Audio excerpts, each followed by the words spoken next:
welcome. I'm Jack. I'm a local farmer. I raise livestock and poultry, and I do a lot of work with Very Good Food Foundation and other advocacy education groups about local food and connecting the community, whether it's culinary students, kids, school gardens. We do scholarship programs for young farmers, all sorts of great stuff. We have a cheese and charcuterie program going where we actually share milk and teach people how to make cheese. All of that whey comes back, and we do pigs and do beautiful charcuterie, which gets paid forward at different events around the city and county, raising money and putting into those bottom line. So Tim is here with us today. This is the third in our series of this one. We're doing a lamb. It's a small ruminant. He's going to break that down and talk about it, and we'll kind of go through the process, and I'll kind of tell you as he breaks it down kind of about the life of the animal and the biomechanics and different stuff as he goes through the lamb as well. Any questions so far? You got it. Hi everybody, thanks for coming. The company I work for is Bluebridge Hospitality. We're a restaurant group based out of Coronado. We have 6 or 7 restaurants now. One of them is a steakhouse where I got the opportunity to do a lot of butchery. Disclaimer here, I'm not a professional butcher, I'm a professional chef. So I don't do this all the time. I have done it a handful of times, and I've done some demos for my own cooks, which is how Jack was kind of led to me, because he actually was nice enough to provide us with lamb last time I did this for our cooks at Liberty Market. So there's a handful of different ways that you can approach this. They say there's more than one way to skin a cat. Same thing for breaking down an animal. So when I first learned this, I was just telling Jack, I didn't have a saw, for instance, and so there's a few cuts that you go at it a little bit differently if you're doing it all with a boning knife. And a lamb is a pretty easy animal to work with because they're young. The bones are soft, and you can do the whole thing with a knife if that's what you have, as opposed to a side of beef or even a subprimal of beef where you need a saw. So or even an older animal. So. This one actually still has the innards, which is something that I don't deal with very often, so that's kind of fun. We'll be able to pull these guys out of here and talk about it a little bit. One thing I want to talk about is equipment, knives, boning knives. Okay, so a boning knife and a breaking knife is also a common tool that you'll see used in butchery. I didn't bring one today because the guys at Steak would be upset if I took mine because they use it every day. So I just brought a heavy chef's knife, which will do the same job. With boning knives, there's curved boning knives, which are really good for skinning. This is a straight boning knife. And then there's flexible and stiff. This one, as you can see, this is pretty stiff. That's what you want when you're working with meat, particularly with something like this. And then, of course, we have a cleaver and a meat saw. Here's an example of a flexible boning knife. This is actually a fillet knife, so this is a little bit long for a boning knife. But I brought it along for something we're going to be doing later, but as you can see, that's the difference between flexible and stiff. Flexible means really flexible. This is great for fish if you're filleting a Dover sole or something like that. So we'll start out by taking out the innards here. This still has the diaphragm intact, which is also known as inside skirt. So I'm just going to cut through that. Go ahead. This animal was harvested on the farm. So on our farm, and this is a common practice with other local small farms as well. So the animals are harvested there. There's no stress to them when this happens. So the animals they're bred, born, and raised in the same place. So they're not being put in a truck and shipped off to a plant or anything like this. It's done in a very humane and respectful way. We go with that every living thing on this planet deserves a quality of life and a quality of death. And so this lamb, we believe that it's lived to the maximum of its creation, and it'll be used here in the school. So what we have here, if you can see this up on the screen, hopefully, is you have the liver, obviously, which is the biggest organ. These here are the lungs. And then you have the heart's kind of buried in here. You can see it has a lot of fat around it, but there's the heart there. Okay, and then the kidneys, oftentimes when I get whole animals from a meat purveyor, they won't come with all of this. That's typically only when you're dealing straight with the farm, and the farmers are always nice enough and they have respect for the animal, so they send those. You can't have the lungs. Right. They won't. One thing that is common is the kidneys will still be intact because they sit up in the inside of the animal, just inside of where the tenderloin ends. And that's also where it's cut out of this one. It's actually somewhere in that bundle of organs. But the hanger steak, if you guys have all heard of hanger steak, they call it the butcher's steak. It's the only muscle that you eat that there's only one of them in the animal. Everything is, there's one per side, and the hanger steak is the one muscle. It kind of dangles on the inside of the cavity right next to the kidneys, and that's in here somewhere. But anyway, it's always, I was telling Jack the first time I found it while butchering a lamb, which was direct from a farmer, I was really excited because obviously I'd cut up hanger steaks before, but it's kind of cool to see where it comes from in the animal. So, so what we're going to do here is, now that we have those organs out of the way, we'll start by taking the head off. And the spine looks like it's already been separated here, so we may not even need a saw for this one.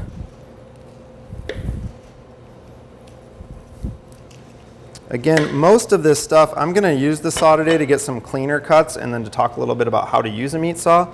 But again, with a small animal like this, a lot of this stuff you can just do it with a boning knife. Once we get through the rest of this animal, if we have time, we might make an attempt at splitting this head and see if we can get the brains and cook them up. So this, go ahead. Sheep are also like, they're very similar to goats, but physically and biomechanics, they're very different animals. They're ruminants, so they have the same kind of gastro and like grazing, and they have the same cows and rabbits, they'll chew their cud. Sheep are grazers, they're not growlers, so they don't really eat, they don't stand on their hind legs like goats and everything. They don't really eat anything below their eye level. So we don't live in a herbaceous kind of climate where we have lots of grasses and different things like that. So we raise our sheep in our citrus groves where there's a cover crop because those are being watered, and there will be different grasses and there's different weeds throughout the year that come up, lamb's quarters, nettle, all sorts of stuff. And they'll trim off the bottom of the trees. And the other that we've started doing too is running them when they go in vineyards after they harvest, and it's basically cooling the vines, they call it, and they'll develop these heavy cover crops in between the rows of the vines. And so we've started running, because that's also, these are dairy sheep that we raise, so they're also being bred at that time and dry and not being milked, and so we pasture them either in the groves or the vineyards. So like I said, started by taking the neck off. We'll go ahead and cut this into nice big chunks. Jack and I were just talking earlier about how this is both of us, this is one of our favorite cuts. And one of the reasons is because you can see it has all kinds of intermuscular fat and collagen in there, which and then this muscle gets worked a lot, right? Because it has to hold the head up. And any muscle that gets worked a lot has more flavor. So this is packed with flavor. It's also not going to be very tender because it got worked a lot. So it's a really great cut to braise, and you can go about it a couple different ways. You can take the bone out of it and kind of make a roll and roll it back up, or I prefer just to cut it straight, almost like steaks, and then braise it in chunks like that. And then you can just serve that whole piece and to the point where it's just falling off the bone. It's really delicious. So these four-legged animals, 60% of their weight is usually in the front, and that's where all their power and strength is. And if you even watch like in a pasture or when they're watching, you'll see them get up and down through their front as well. And when they're running and moving, they're basically almost dragging their rear end, and all their power and muscle is in the front. So what I'm going to do here is I'm going to separate the hind quarter. Okay, so we basically just start right where the leg ends. And one thing that I did incorrectly, I set a bad example with the neck, is you only want to cut bone with a saw. You don't want to be cutting through meat with a saw because that doesn't make for a very clean cut. So you want to cut as much meat as possible before you make your cut with the saw. So I'm just cutting through the loin here. I'll try to make the two sides match up.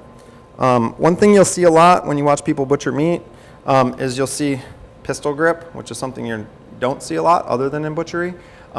It gives you a lot more control and leverage. You can get a good grip on the knife. So now that we've cut through the meat, again, when I was taught this, I didn't have a saw, so we will saw cut it, but another way is just to separate it like that. And then you can actually go through with your knife and you can whittle around the spine. But I'll, just in the interest of getting a cleaner cut, use the saw. Another thing you'll see later when we get to the ribs is there's one little tip that I have for using a meat saw is the direction of the blade. So right now the teeth are pointed this direction, and what that does is that gives you the power stroke. The cutting stroke is the forward motion. That's the powerful way to use a saw. So if you're cutting through femur bones or anything that's going to require a lot of sawing, if you're going through the spine, that's how you want the blade. When we get into cutting through the ribs or anything that's a little more delicate, what you can do is you can turn this blade around, and that makes it have a little more finesse, and it cuts on the pulling stroke. And that's just another way to kind of use a meat saw that's will work to your advantage. There are certain cuts that require a little more finesse, and they're kind of hard to do with the blade the other way. So now we have our hind quarter here, and what we're going to do is we're going to split this. There we go.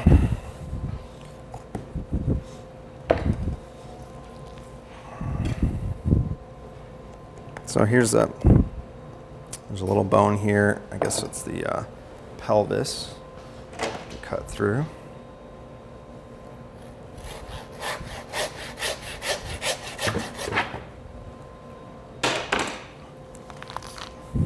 And then I'm going to take away some of this fat just so we can see where we're going. One thing that's nice about a lamb's a good animal to start with if you're interested in doing whole animal butchery, because and therefore you can kind of see where you're going. Pig's a little more challenging because it has loads of fat, and oftentimes you'll get it with skin on it, so you can't see as much of the muscle structure. So there's nothing in here that we really want other than that fat if you want to render that. Lamb fat has a very distinct flavor, and it's delicious. So oftentimes we'll take that fat, we'll save it, we'll render it, and you might use it to finish a sauce, or you might use it to drizzle into a sauce just to add a little more lamby flavor to a dish. Another thing when you're butchering is wet hand, dry hand. Always make sure your knife hand is dry. Okay, save you from injuries. With the lamb fat, that it also too has a different oil consistency. Yeah. Because it's with the sheep's milk when you're making cheese, like when you sheep cheese. Especially you'll notice it in the longer age, the hard pressed cheeses, they always retain the oil kind of on the outside of the fat from the lamb.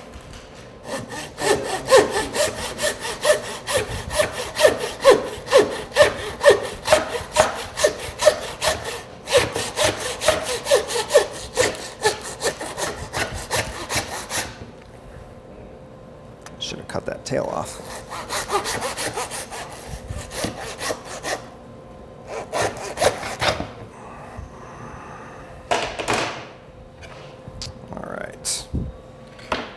So now, go ahead. One thing you'll always notice too, getting from the farm, a lamb or a pig, they'll always have their tails.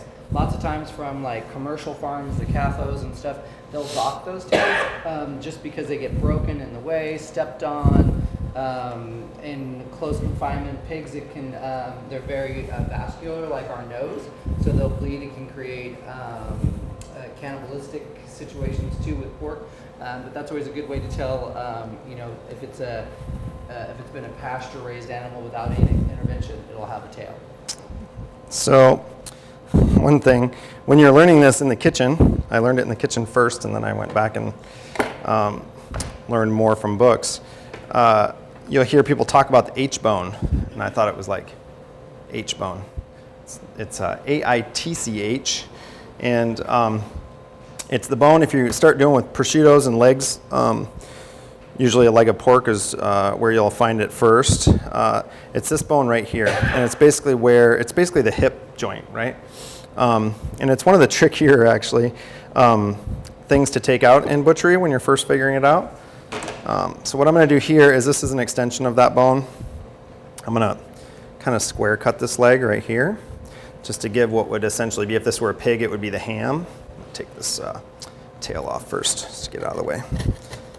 As Jack mentioned, I'm not used to having that tail in the way, because typically we won't have that.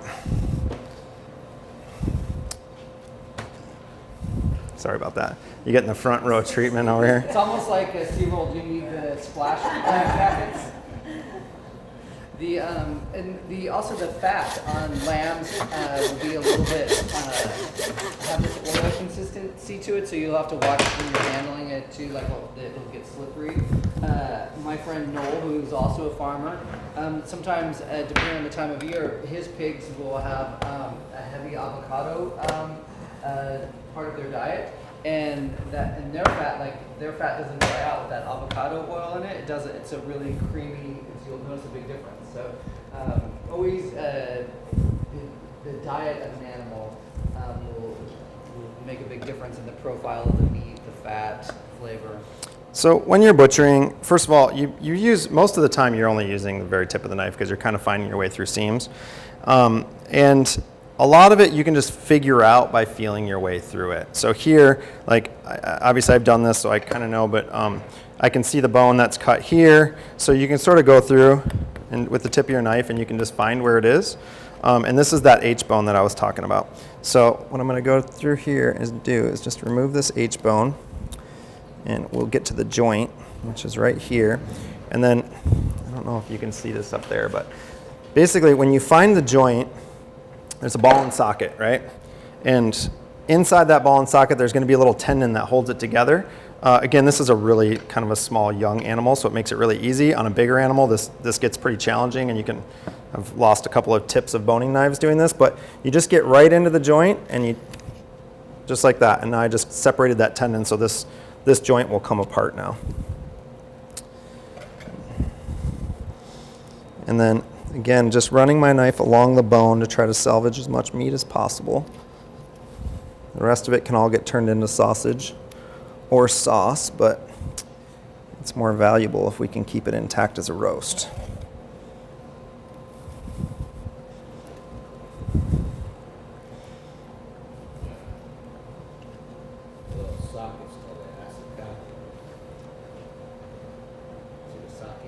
Mm-hmm. It's called acetabulum. Acetabulum, that's the name of the socket? Yeah, so there it is. You can see the inside, and you can see where that little tendon connects inside of there. In a human, it's called an acetabulum. I'm sure it's probably the same in the animal. So the other thing about butchering four-legged animals is they're essentially all the same. The proportions may be slightly different, but the basic cuts, the basic kind of primal cuts are all going to be very much the same or similar. So once you know how to, like I said, if you start with a lamb, which is a little easier to tackle, you know how to do everything. You could do a cow, really, or a steer if you were ambitious enough. So there's the H-bone. So now we have our leg here, and I'm just going to clean it up, take some of this extra fat off.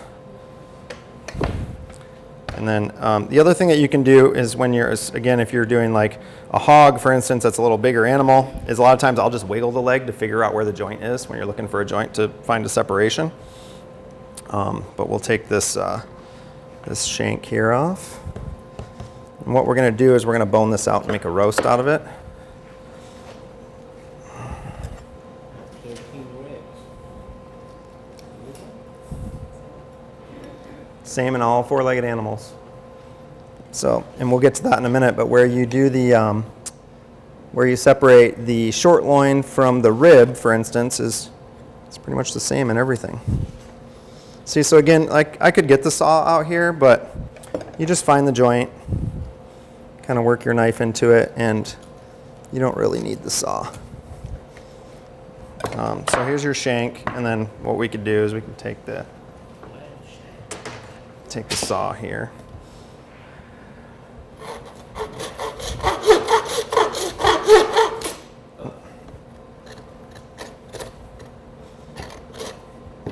Another thing, when you're using a saw, so you can see like it's getting a little stuck here, right? Kind of struggling, is don't force it. You don't have to push very hard. Let the saw do the work. It's just like if you've ever had to saw a piece of wood, it's the same thing. Like the saw will do the work. I'm hardly pushing on it at all right now. And just use the whole blade. There we go. And then again, this is great for stock because there's still plenty of like collagen and connective tissue, and then this tendon here, all that stuff boils up into delicious stock. A lot of Asian cuisines, they like to eat these tendons. Most American people are not interested in that, but it is edible and used in many parts of the world. So here's a lamb shank. And then what we're gonna do with this is we're just gonna follow this femur bone. So we know the end of it's here, starts here. Just gonna follow right down the seam here. And just, again, just using the tip of my knife along the bone.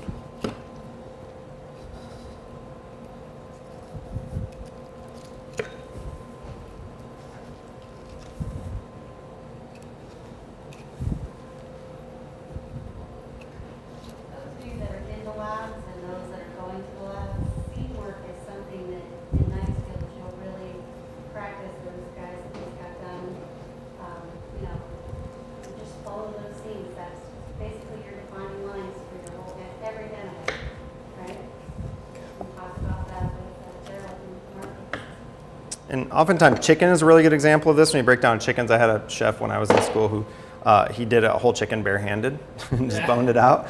Just to show you that a lot of the stuff, when you find the seam, you can literally just run your thumb like right along the seam and make separations in certain cuts. Which, for instance, we could do like if we wanted to take this chunk of the leg roast, which this is like the nicest muscle if you want a real nice little clean leg roast. But what I want to do with this one is we're just gonna clean this up and we're gonna wrap it. You want to pull the dough and just knead it into like a single mass. So what we're going to do is we're going to wrap this up in a salt dough. So we made, Sarah and I earlier just took what's basically about equal parts flour and salt. It's not a dough that we're going to eat. It's just literally to hold the moisture into the lamb and season it while it roasts. So the proportions aren't super specific. They don't have to be. But you take approximately 50-50 salt, sugar, and then you bring it together in the mixer with egg whites. You can see I'm just kind of feeling my way around to see where the fat's thick, right? Because we don't want to leave. Lamb fat is delicious in small quantities. Most people don't want to eat like a big, huge chunk of it. So I was always taught to trim lamb up pretty lean and not leave a lot of extraneous fat. There are a few exceptions. This is the like patella, I guess it would be, the kneecap that's in here. That's because we went in and we took that joint. We took it at the joint and that's still left in there. You don't want to leave that in there. That's not going to be something that's going to be edible. If you get a leg of lamb and you're boning it out, like if I were working with this one, for instance, and we went ahead, we took the H-bone out, and you bone the whole thing, typically this shank meat up here that would be part of that, you take that out before you make a roast out of it because that shank meat's going to be a little bit tough. It's better for braising. You can grind it into sausage, which is a good use of it as well, but braising is the best use of it. So now we have a nice little roast here, and what we're going to do is just tie it up real quick. And this is a kind of a handy thing if those of you who know how to make a slip knot. It's basically all we're going to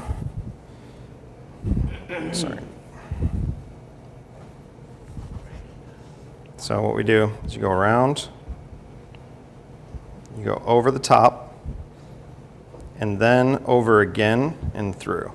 What you don't want to do is go over the top and up and under, because when you pull it tight, it'll unravel and let loose. So you got to go over the top twice. You go over the top and then over the top and through.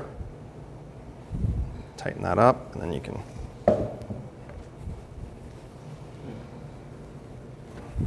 And then you tie it off so it stays. You'll see people when they do tenderloins and stuff, and they always want to do the continuous string thing where you like wrap it around and then you do that, right? This is much better. This gets you a much tighter roast. That's all fun and it like looks nice and everything, but this is a much more useful way to tie roast.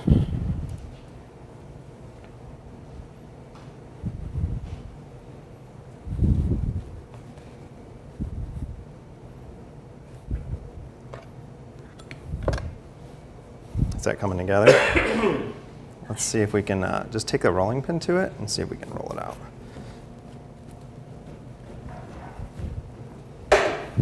Hopefully I might have made this a little dry. I haven't done this in a while. So again, it's really just for presentation. You can make a nice looking kind of a case for it, and presents nice on a buffet if you're doing something like that. Usually when I've done this in the past, it's with like a whole New York strip. Here, let me see that. I can get in there and help you out. Yeah, we might need to throw it in and wet it a little bit more. Yeah, I think this will work.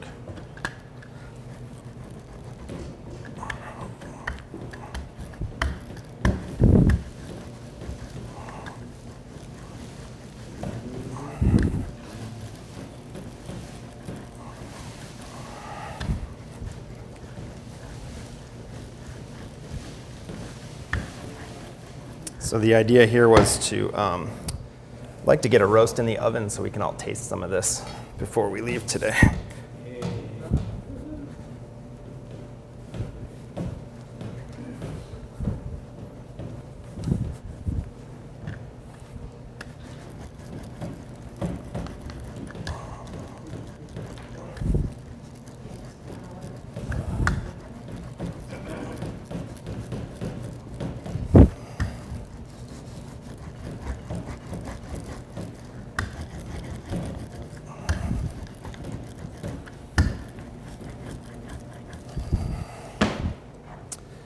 See if we can get that to fit in there.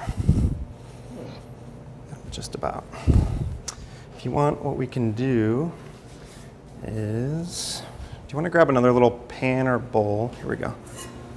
And just rub that down with a little bit of the salsa verde. So we made a real simple salsa verde. It's a really versatile sauce. I use it a ton. And there's all different cultural versions of it. There's things like pesto, chimichurri, salsa verde, depending on what country you're in or what cuisine you're working with. There's it's probably 100 different variations, 1,000 different variations of it. So it's one of those things that's kind of fun, because when I'm at home and I'm cooking, I'll just go out to the herb garden, start with one big handful of parsley, and then whatever herbs you have, you throw it in there. A little bit of garlic, a little bit of chili, lemon zest and lemon juice. There you go, that's perfect. Just plunk it right down the middle there.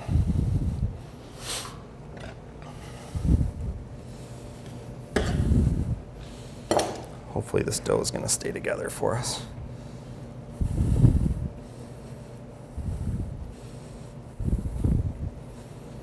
But this is not my best work.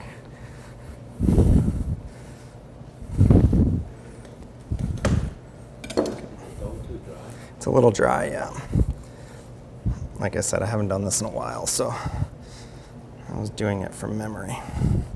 And then, can we empty that hotel pan?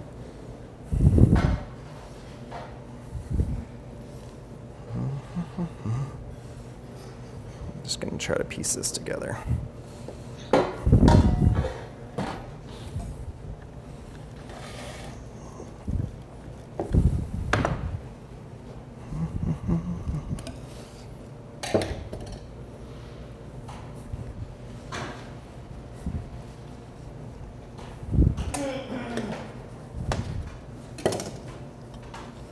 All right, so like I said, this won't be the prettiest salt crust I've ever done, but it will serve the purpose. So we're gonna go ahead and throw this in the oven.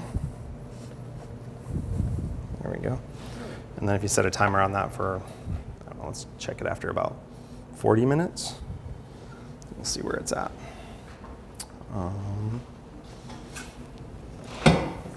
It's all-purpose dough.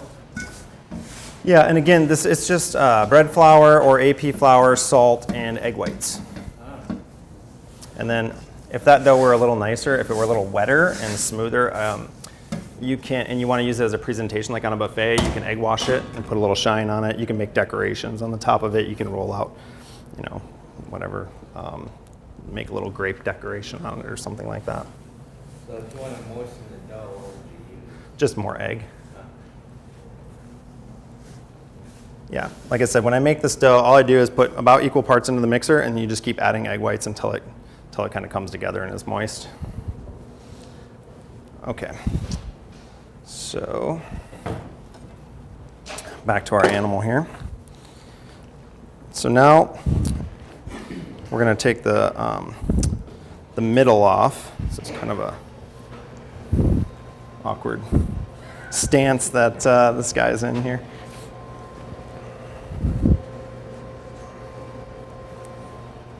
And so this, go ahead. This is a very fresh lamb. I think it's on its third day from being harvested. Usually when you would get one, if you had ordered one, it could be like weeks old or frozen, etc.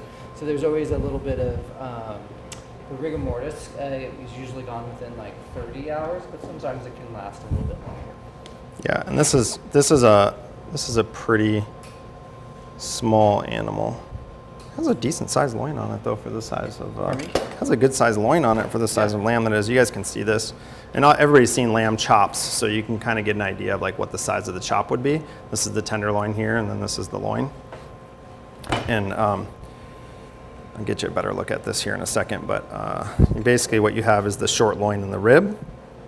So I'm going to leave a little bit more of this flap on here because I want to make a roll out of it.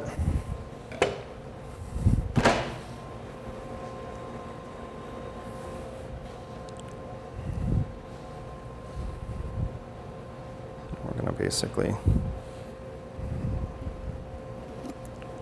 going to do a rib cut right along here.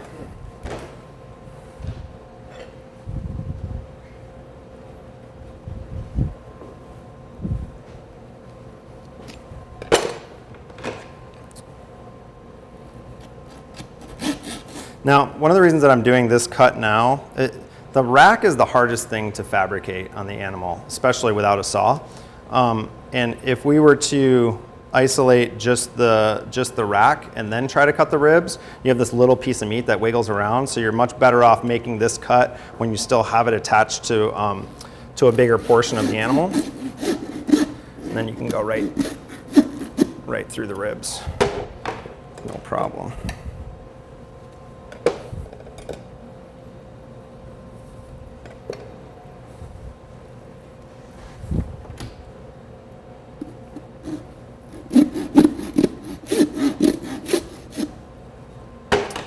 The other thing you do is you go right through, there's going to be a little shoulder blade in here. And I don't know how this is going to work out with these legs kind of the different directions that they're going right now, but we'll give it a shot.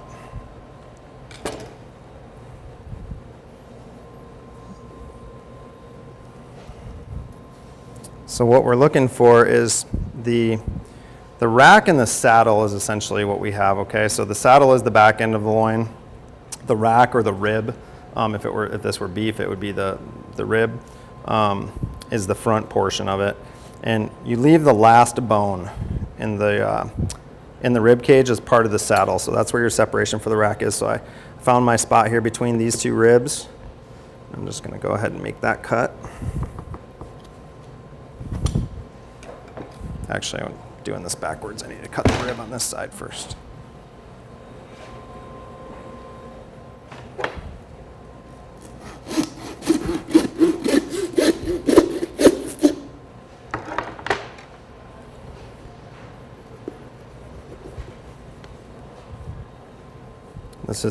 This is a spare rib here, and where the ribs meet at the bottom, there's a kind of a semi-calcified bone that runs along here that kind of holds all the ends of the ribs together.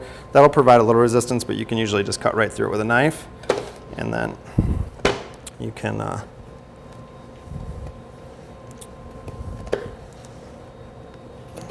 this is inside skirt right here, which is also the diaphragm. And then this here is belly. So you could cure this. You can make like a little lamb pancetta out of it or something like that if you want, which is great for flavoring a pasta dish. And then here you got your little lamb spare ribs, so you can marinate these, throw them on the grill, do little riblets. Makes great bar food.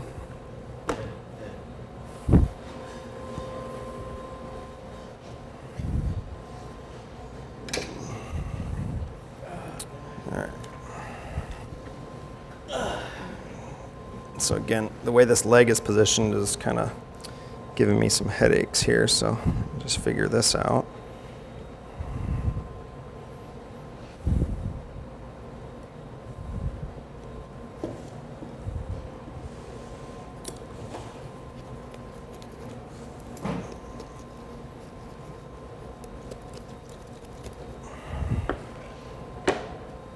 All right, so like I mentioned before, I'm gonna take an alternative approach with this. I learned how to do this without a saw. And so when you don't have a saw, what you typically do is you'll start by just taking the shoulder right off of the whole side, because the scapula and the rib cage are just held together by muscle. There's not even a joint in there. So what you can do is you just follow along the ribs.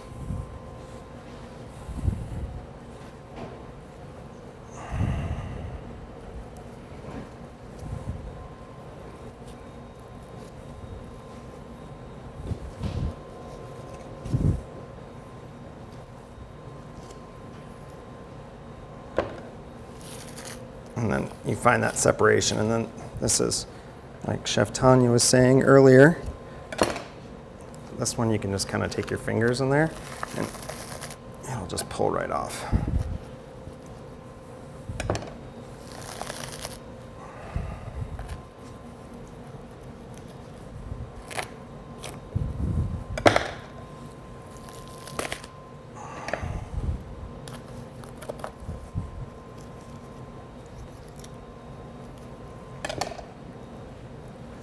I'm going to be careful. You have all this nice neck meat right here, and I want that to be in the shoulder.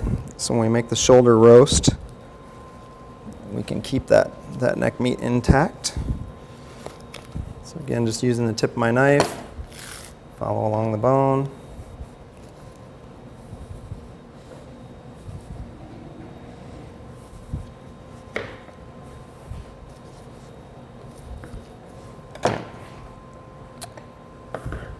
You can see here's a little piece of the spinal cord.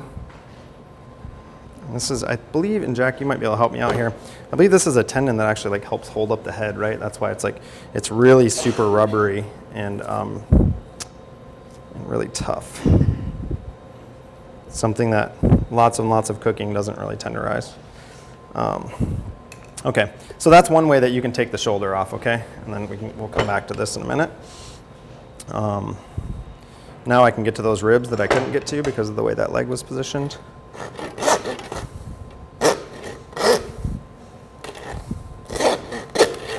See, again, what I was saying earlier, I could have flipped the blade on this saw and I'd have a little bit more of a finesse kind of a cutting motion with the saw, which would make it a little easier. But these bones are pretty tender, so.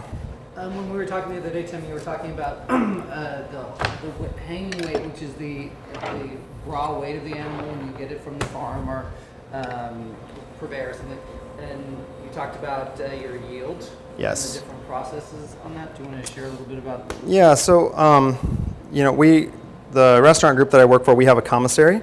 And I purchase the whole animals through the commissary, and then I sell the parts and the sausage and some of the finished products to each of the stores.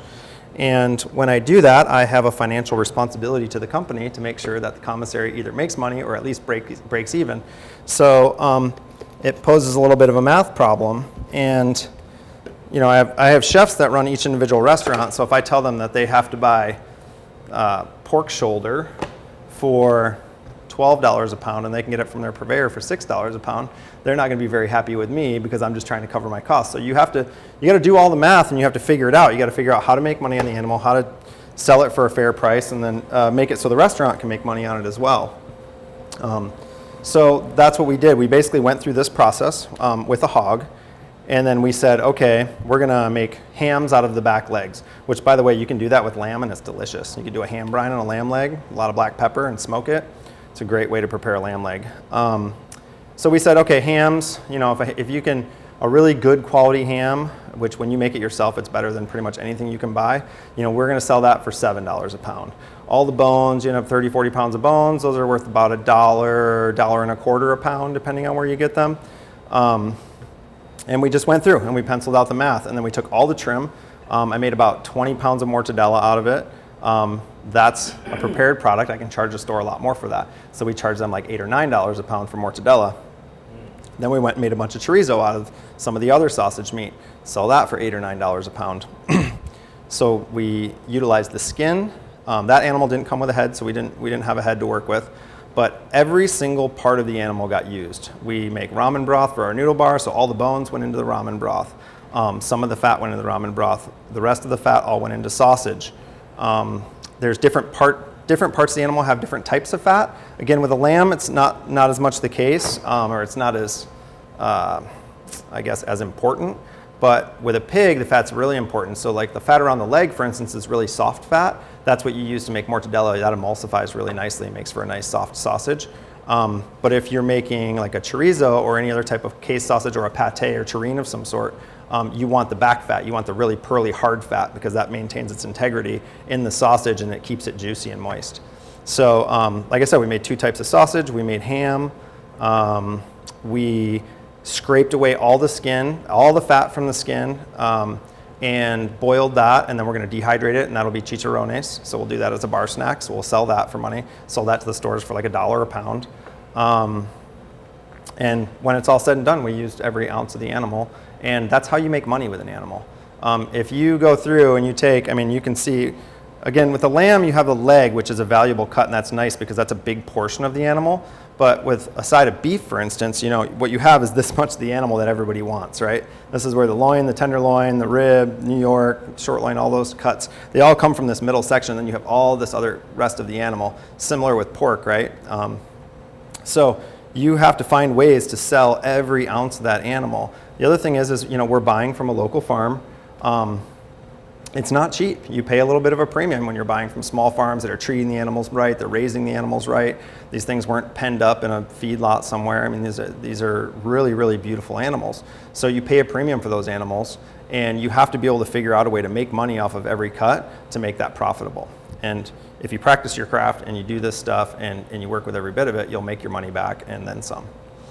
And that's one thing at Very Good Food Foundation and other local advocacy and education groups we really work about, trying to teach everyone that food is not a product or a thing, but it's a direct relationship with nature. And then you always want to try and get as close to the source as you can, whether it's a lamb or a carrot. It makes a big difference on there that, you know, it's important seasonally to be, you know, I think you guys call it ingredient-based cooking or something, when it's, you know, you think of what's happening seasonally. And lots of times with produce, it's actually, you can get local organic stuff, you know, that's been picked or harvested almost at about the same price as you could off of a commodity truck, because that's what the bounty is at that time of. And that's a great point. Here in San Diego, we're really blessed, and I think it holds true in most places, but especially here. First of all, Southern California is not a cheap place to live. I think we all know that, right? So we pay a premium. We pay the sunshine premium here, but you know, I've been at this in San Diego now since 2002, buying direct from farms, and you form a lot of great relationships. And when you form those relationships, when you support farms week in and week out, they give you great deals.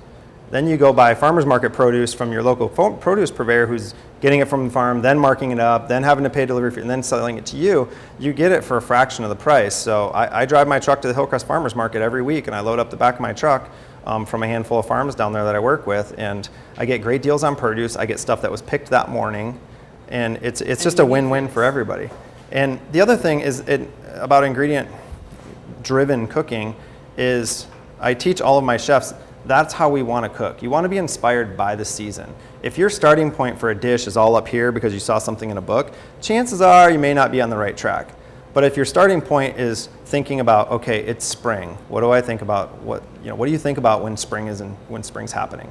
Lamb is a spring item. Fava beans, peas, morel mushrooms, strawberries happen in the spring. So berries, flowers, sprouts, like all of those things are the things that I think about in spring. So that's the starting point. And then if you begin your kind of creative process with those ingredients, chances are you're going to come up with a pretty good dish. And I mean, think about millenniums and millenniums, how people have all across the planet have the celebration of spring is a big deal, and also a harvest, like the end of towards the summer solstice type. It's you had 2 points. Before there was refrigeration and all this global commerce, you had to kind of make do with what you were able to grow and your neighbor could grow, and it was survival. So food is a big, it's like the instant community builder. And what Tim is doing with all of their locations and at the lodge before that and others, they are, it's like a cultural restoration and this teaching this kind of historical. And a lot of that ties back to the cooking and really kind of what's become popular in recent years is this sort of throwback to what I like to call grandma cooking. There's a lot more preserving and canning and really going back to practicing the craft because American culture lost touch with that for a number of years. So it's important for us as chefs, but it's also really important for us as culturally as a country. And without a cuisine, you can't really have like a terroir and farming and everything. You have to and that's why those farm relationships are important. Everything is like patterns with farming, and so farmers need those relationships so they know what to grow for you and they can count on it. So what I did here was I left a little bit of this belly flap on because I like to make this this saddle roast out of this portion. So this saddle is also known as the short loin. Okay, so we have the last rib in the rack right here. That's your separation point between the short loin and the rib. And so just find that bone. Like I said, you can kind of go through with your tip of your knife usually and figure out where that is.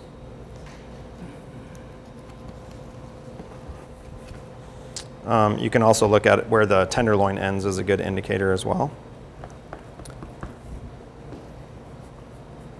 And again, I'm going to go through and make the cut through the meat before I cut with my saw. I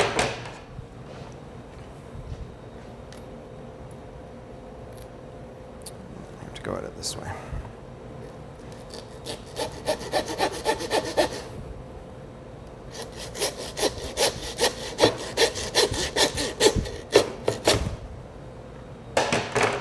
Okay, so what we have is a saddle here, and what we'll do is we'll take this off the bone and we'll roll this into a really nice little roast. This is one of your really high value cuts that you can sell for a lot of money. Fancy fine dining restaurants. I used to do this at Air Valentine at the Lodge Torrey Pines for Easter.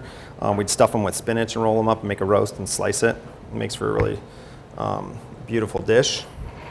And then you have the rack. So, excuse me, this is the rack, this is the saddle. Obviously that's the rack because you have all the bones here. So again, if this were beef, this would be a ribeye or a rib roast. The short loin or the saddle is this part. And this is where, if it were beef, New York strip comes from here, T-bones, porterhouses, and beef tenderloin would all be out of this cut. I'm just cleaning up a little bit of this extra fat in here so we can get a better look at it. But as you can see here, these little guys are the tenderloin. So this sits on the inside of the spine or of the saddle, and then this is your loin. So again, this would be your New York. There's your tenderloin. If you cut that into a steak, that's a porterhouse. And then as the tenderloin gets smaller, that's a T-bone, right? T-bone and porterhouse are same cut, just one has a smaller tenderloin than the other. So what we're going to do here, so I'm going to start from below. This is where having a little bit of flex in your knife is actually a good thing. And these bones end right here. You can actually just take this right out because we're just going to lay it back in there. Can you speak to like when you get a fresh lamb or a pig, about the quality of the fleshiness of it versus like a commodity raised animal? Sure. A lot of times you look for a couple of things. When you get into the where are we at here? Into the shoulder section, you'll find a lot of glands in there that you'll have to pull out, particularly in pork. Again, this is a young animal, so you don't have a lot of that. This is one here, actually, right here. You can see this kind of off-color, kind of squishiness. Okay, and the health of the animal, oftentimes, you'll be able to tell by the glands. And when you pull them out, and you can really see the difference when you get something that's locally raised, it's been on the pasture. The color of the meat is a good indicator. Smell, obviously, is always a good indicator of freshness, right? And like, for instance, pork that's been in cryovac, that's in vacuum pack, that you get from your purveyor, that's been aged for how long, who knows how long and that stuff. Like, a lot of times you open it up and it's not spoiled, but it doesn't smell good. But when you get an animal like this that's never been vacuum packed, that's been hung dry and brought to you fresh, it almost has like a sweet smell to it. When you're dealing with heritage breed hogs, you'll see a much better color in the meat also is pretty common, as opposed to commodity meat, which is very white, that whole other white meat. There used to be a chef in town that used to get our pigs, and we actually get beer from a brewery besides the spent grain. but when they spin the tanks to get the yeast out. So that last month when we're finishing the pigs, they get this healthy diet of beer in there. And Max, who worked with Hans, used to like, open up the ice chest and he'd be like, that pig smells like beer. It's a drunken pig. So it really does affect them. Another way you can always look at the health of an animal is the liver, and you want like a really clean, solid, no spotting. You can, if you see a liver on an animal that has a lot of discoloration, you can tell that it's been sick or it's been fed antibiotics. You want that. That'll make a big difference right there on it. So right now I'm just taking that last rib that we left in this saddle out. And then we'll take the spine out. So I just cut underneath these feather bones here. Again, just keeping the tip of my knife really close to the bone. And then when you hit the spine, you kind of got to do this thing where you wiggle, where you sort of wiggle your knife along, and you just want to do your best to stay as close to the bone as possible. So you can see there's not a lot of meat in this cut, so you want to salvage every ounce of it. And then to do this roll that I'm going to do, the tricky part is the spine. The top of the spine comes right up to the very edge of the skin. And so I want this to be one piece, so you just have to be careful not to cut through that. If you do cut through it, it's not the end of the world, then you just make 2 little roasts out of it instead of one big one. And depending on what your goal is in the restaurant where you're serving it, or at home or wherever, sometimes a small roast is better than a big one, but I like to do it all in one.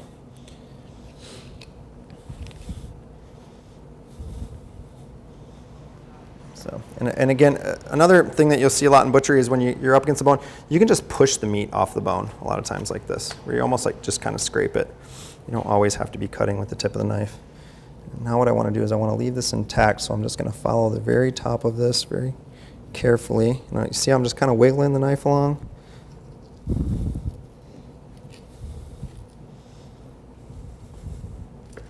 There we go. Okay, so now the spine's gone. And what you have left, and typically these flaps would have gotten cut off, and that would be like the bacon or the belly, right? And you can cure that, or you can do whatever you want, make it into sausage or something like that. But I left a little bit more flap on this when I was taking that section off because I knew I wanted to get to this end result. There's a lot of fat on the inside here. This is pretty much just fat between the loin and the belly. And so I like to trim as much of that as possible, but still leave it intact with the belly so we can roll it.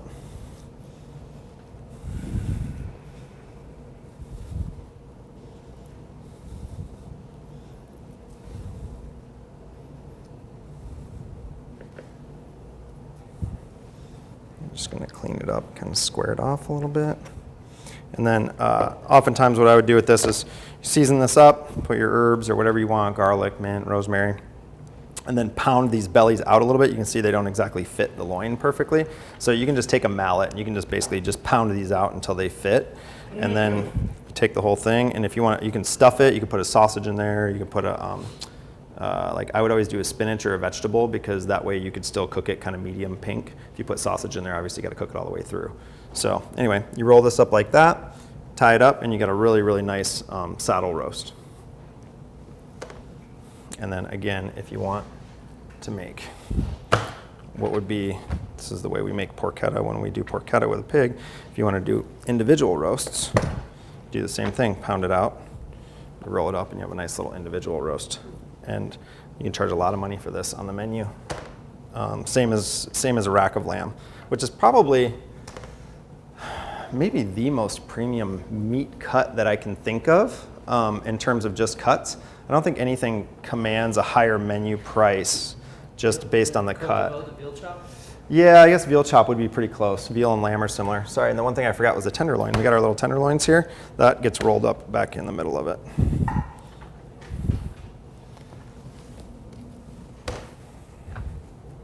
Okay, and then we have our other most valuable cut here. We have our lamb rack. Like I said before, this is one of the hardest things to fabricate without a saw because it's hard to get these cut evenly. They end up being real jagged and funky.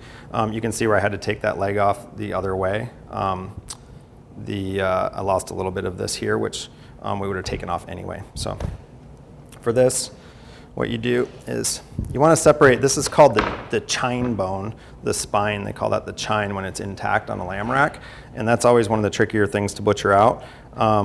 If you don't have a meat saw, the way to attack it with a meat saw is this way, and you just go right for the separation. If you do not have one, what you can do is you can take a cleaver and you just hit it right at the separation, and you can just chip your way down. And it actually will, it comes off fairly easily, but it's just not very clean.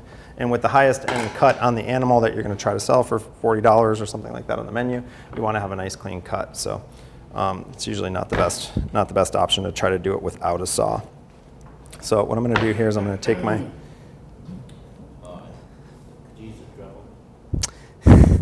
That's a really good question. I've actually considered that. I've never done it. I think the answer is yes, you could. I don't think the health department would be super thrilled about it, so I don't know that I would recommend it. But if you look, there is professional meat cutting stuff in like slaughterhouses where they use what's essentially like what would it be, like a sawzall, Yeah, sawzall. right? And they have this handheld like where they split animals with them and stuff. So when we opened Steak Chop House, we started out cutting everything by hand. We would get bone-in, dry-aged ribs and New Yorks, and we did a lot of bone-in cuts. And with this saw, we cut every single steak in the restaurant for like first year and a half until we finally broke down and bought a bandsaw. And I seriously considered bringing in something mechanical too. Pneumatic powered treble. You could break it down in the dishwasher. There's a farm, and they have several butcher shops and restaurants called Del Campo. I don't know if you guys are familiar with them or not. But they're butcher shops. Everything is with a knife. They use no saws. Those guys do a great job. Del Campo. There's 2 locations in Los Angeles. Their farm is by Mount Shasta.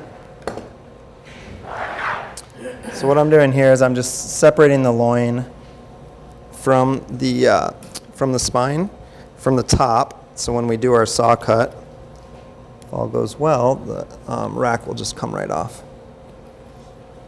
What happens at the bottom of the spine is you go straight down, and then there's a little kind of a ridge that you have to work around. So I'm just pulling the meat back with my fingers as I work to kind of expose that.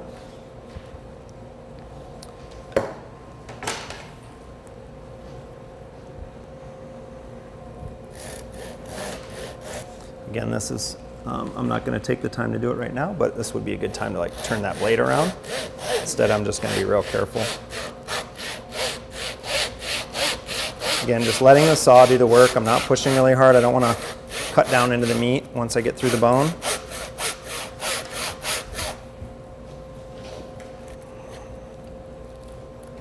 Come on.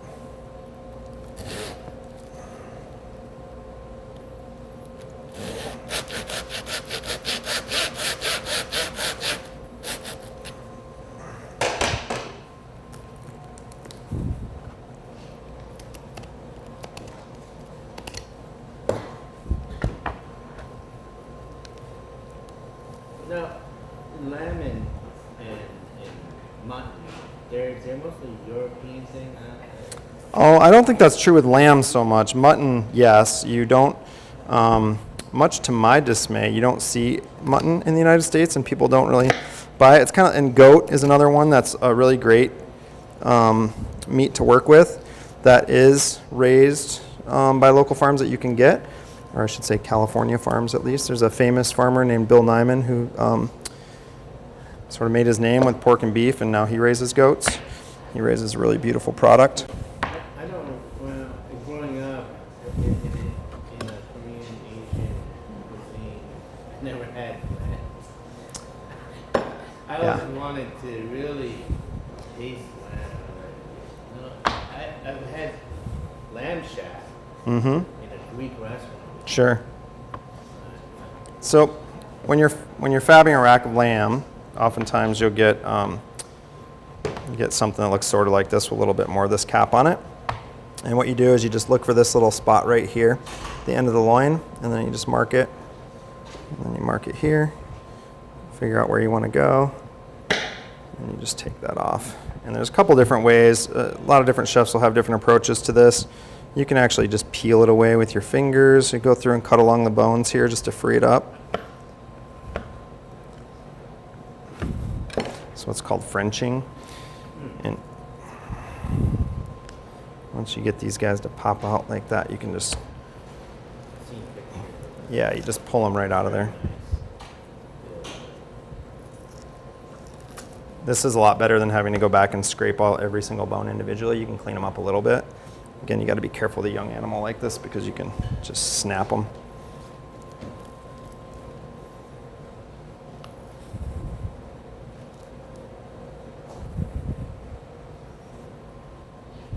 You'll see people, sometimes they'll have string, they'll take a string and they'll tie it to something and they'll wrap it around the bone and yank it across the bone, and that's another way of Frenching. So there's a handful of different ways to go about this. But this meat, when I first learned how to do this in a restaurant a long time ago, we would take this this rib meat and we'd make this goes back to like utilizing the whole animal, right? We'd take the rib meat, we'd make a sausage out of it, we'd sear the racks, and then we'd pack the sausage on the outside of it, coat that in a herb breadcrumb, and we'd roast the whole thing. And that way you're still utilizing that meat. You're able to sell it. You're adding more value to the product with technique.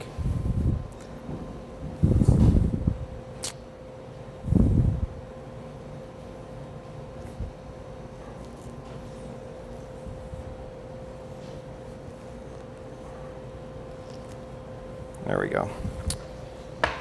So now that we've separated all that out, I just go through, take it off, and you clean this up.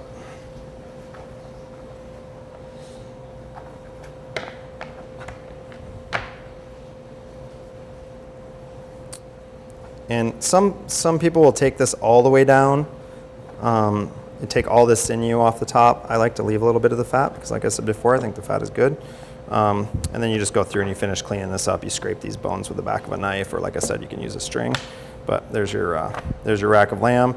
If you want, you can cut them into chops. With a rack this size, I would typically do a double chop like that.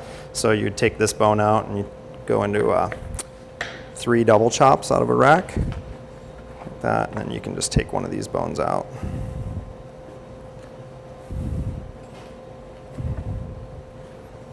Depending on your restaurant and how much time you have, sometimes a little double chop will cook a lot faster, so you'll want to cook it into those. Cut them into those because you can cook it a lot faster. And then, like I said, this rib meat's delicious. This is great sausage meat. It has a lot of fat, so you can take some of that leaner meat, like from the shoulder that we'll get to here in a second. You're going to make sausage merguez, which is Spanish, Moroccan, whatever it is. So it's from that region of the world, Moorish. They don't eat pork, right? That culturally, that pork's not something that they eat. So one of the most delicious sausages in the world is merguez, and it's made with 100% lamb. So if you're making 100% lamb sausage, the thing that makes most sausage good is that it has a lot of fat in it, approximately 30%. This belly and this lamb fat comes in handy. It makes a really, really nice fat for the merguez sausage. How the merguez came about was, you don't always need, when you're raising animals, the males are kind of the least valuable animals, and once he's shared his genetics, he just is as a bachelor a troublemaker. So what they would do is cull those animals, and over like a year old or somewhere between 9, depending on the breed, they get a very musky smell. They're much more, they're leaner, they're more muscular than the females or a castrated version. So that's how they learn to like cut those flavors, was with these heavy aromatics and harissa with the merguez. Which makes a lot of sense. Again, we don't have mutton, right? We don't have much mutton available to us. I think mutton's delicious. I actually like the stronger flavor of the more mature animal, but I think for most American palates, it's a little bit of a challenge. So it's interesting when you like look into like. Does everyone here know what a capon is? It's a kind of castrated rooster, male chicken that. But nowadays they do it like a chemical castration, and it's fed. But traditionally how that started is in the springtime you would get like you would kind of start over. If you had like a small farm, you wouldn't be feeding chickens all winter long because there wasn't food. So in the spring, when you would have all these, you'd save the chicks, and then they're called cockerels, which are baby roosters. They would separate those, and they would take milk, and they would soak the stale bread in it and feed that to them. And like in France, the capon became like, it's like what you have for Christmas Eve dinner. It's a very Special. Special cut. Yeah. So what I'm doing now is I'm just taking the shoulder meat off of. Now you can split this and it's a little easier to handle because I've already taken that one side out. Again, you can go at it a whole bunch of different ways. This meat that lays along here is, this would be, again, I refer back to like hogs and steers a lot because these smaller cuts on a lamb aren't as well known because they're not used in the same way, but they're all four-legged animals, so it's all the same stuff. So this is actually a really valuable cut on a hog because this is what's called a copa. So if you're curing whole muscles, or if you're curing, if you have a salumi program and you want to make copa, this is where it comes from. It's essentially the extension of the loin into the neck, and this is a really nice. This cut from beef is really good. It makes a really nice roast. And like I said, and same with pork, it has a lot of intermuscular fat. You can see all this, and collagen because it was right up against those ribs, and it's in that shoulder neck area that gets a lot more work. So it has more flavor, but it's still tender enough that you can roast it. So this is a really nice piece of meat. Again, this is so small.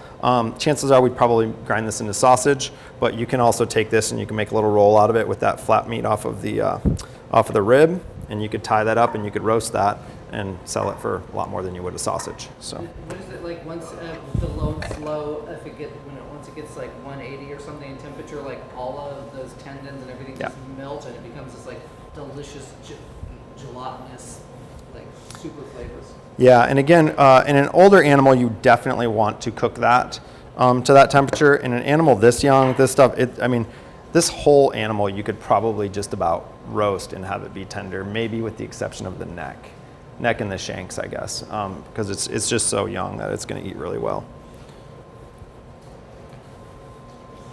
So again, I'm just going to separate this shoulder, kind of going at it from the top, a little different way. Like I said before, you can go at it several different ways, and I'm just going to follow those rib bones down.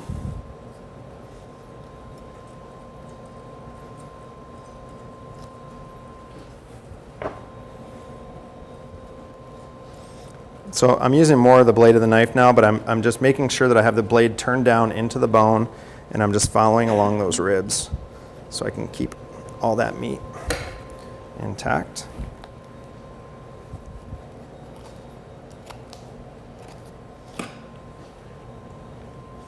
I've already kind of cut around the neck to make sure I kept that meat in there.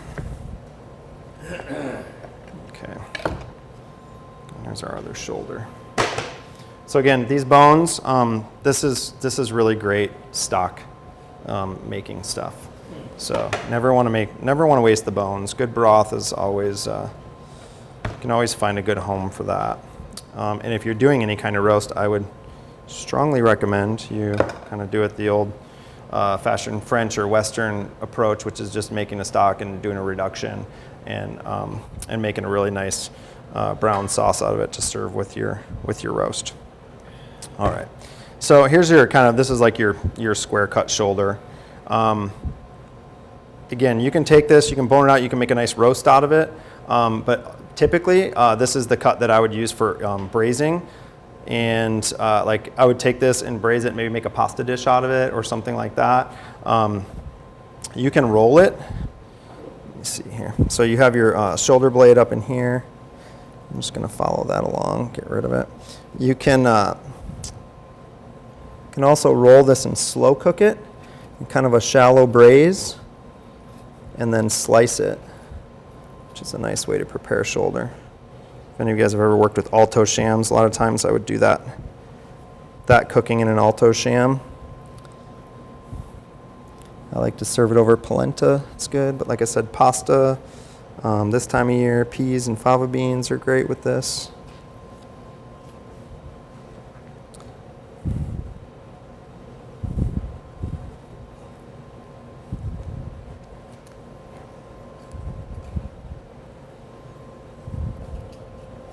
what I'm looking for here is where this shoulder blade meets the leg.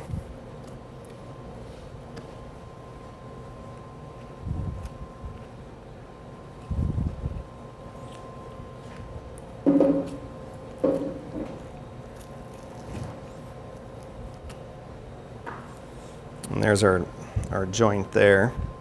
You can see when you kind of push it, it just opens up a little bit like that last one. You get in there, get the tendon out. And then this bone has a weird shape to it. The other side of it, it kind of goes like this. So if you're trying to do what I did on this side and you're running your knife along there and you don't know your way around the animal, and I know this because I've done it, you hit that and you're like, what the hell? And you're going around like this and you're trying to figure out why it isn't, why it's so difficult. And then when you get that bone out, you figure out that there's a little ridge that runs right down the middle that makes it difficult. The H bone in the leg has similar qualities where it has little protrusions that stick out that'll throw you some curveballs when you're butchering. Sometimes you can just pull this bone out.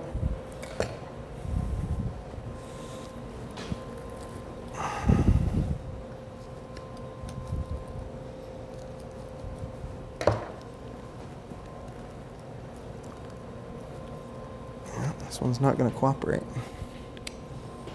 That's a scapula. Yes. There we go. Yeah, like I said, sometimes this works better than others, but oftentimes you'll be able to just yank this out and it'll give you a really clean bone.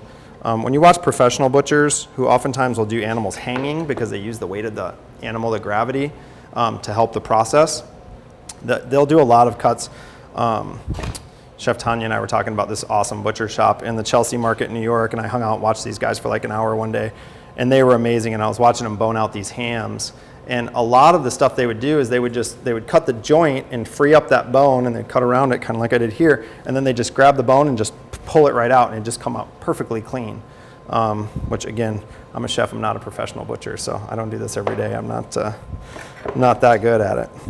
In the restaurant business, the butchery skills are coming back stronger and stronger, Yeah. because restaurants are ordering whole animals more and more.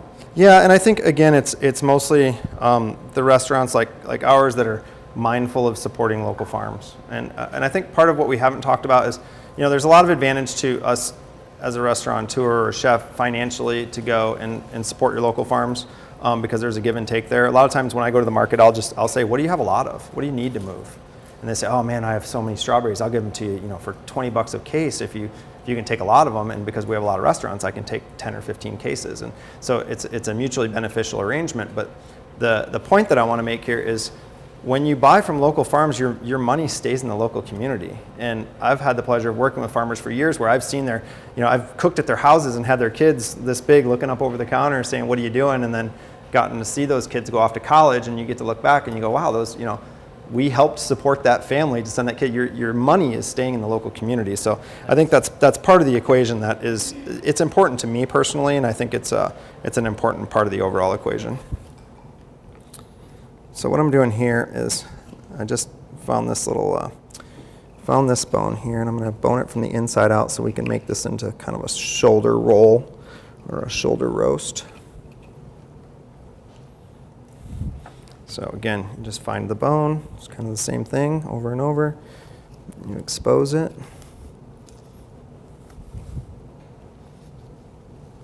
The event that you and Jeff started, Celebrate the Craft, Yes. is really kind of the oldest farm-centric event in San Diego. Yeah. It's like 16 or 17 years old. We opened in 2002, so I think the first one was probably 2003. So yeah, it's been 15, 16 years now. And that's a great event. And again, that's kind of where a lot of my philosophy came from. The Logitory Pines right around the corner. Jeff Jackson's the executive chef. If any of you, I'm sure all of you have heard of Paul Bocuse, right? He died this year. He's the godfather of French cuisine. He started a culinary competition, which before there was Iron Chef, there was the Bocuse d'Or, which is the biggest, most important culinary competition in the world, and it's kind of like the Olympics. Countries compete against each other. And Jeff Jackson was the very first American representative at the Bocuse d'Or. think it was, I want to say it was the like late 80s, but I don't know exactly what year it was. How old is he? 60-ish. Yeah, he's in his like early 60s. A youthful 60. He is a youthful 60. He's an outstanding human and great mentor and a very, very good chef. But he instilled that philosophy in me, and we started that event, all those years ago. And the point is to celebrate, the people who are raising the products, people who are creating wine and beer and all those things, artisans who are really taking pride in doing things the right way and working with quality products. Your upcoming event is in October, correct? Yes, and it moves around a little bit, so I'm not even actually sure of what the date is. It's usually either the first or the last Sunday. Is it? Yeah, because it falls near Halloween often. It's October 28th. Yeah. I'm actually doing a dinner there in a couple of weeks. They have they used to do it, we used to do it every Thursday night, and this has been going on for a long time now too, like 12 or something years, maybe 15. Let's try along with this joint here. They do what's called the artisan table. And same basic idea. Before, there's a company now, Specialty Produce, that has a truck that it goes up to Santa Monica, and it gets Santa Monica Farmers Market produce, and it brings it down. But before that, we had a forager who did that for the lodge. And then I would drive out to Chino Farms, which some of you have heard of, on a weekly basis. And we would create this menu every Thursday. We would get our Santa Monica Wednesday Farmers Market delivery, and then I would drive to Chino, and we would write the menu the day of based on whatever the best stuff was that came from the market. And it was a family-style deal. And it's a really, really cool thing that really kind of drove home the whole point of what we were doing and the way that we wanted to do it. And that has turned into a monthly thing now, where they're bringing in guest chefs, and Drew Deckman's going to be there, and I'm doing one. And Jason McLeod from Ironside is going to be there also. They just had the first one last night. Okay, so there's our boned out shoulder. This is the foreshank. So I'm just going to cut around this actually and just take this out.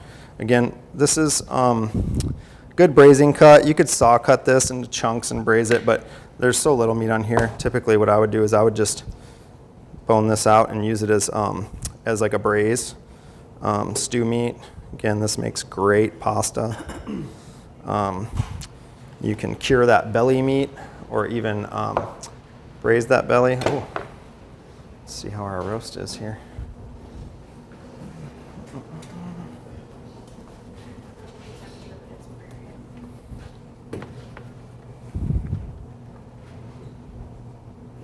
What was the temperature?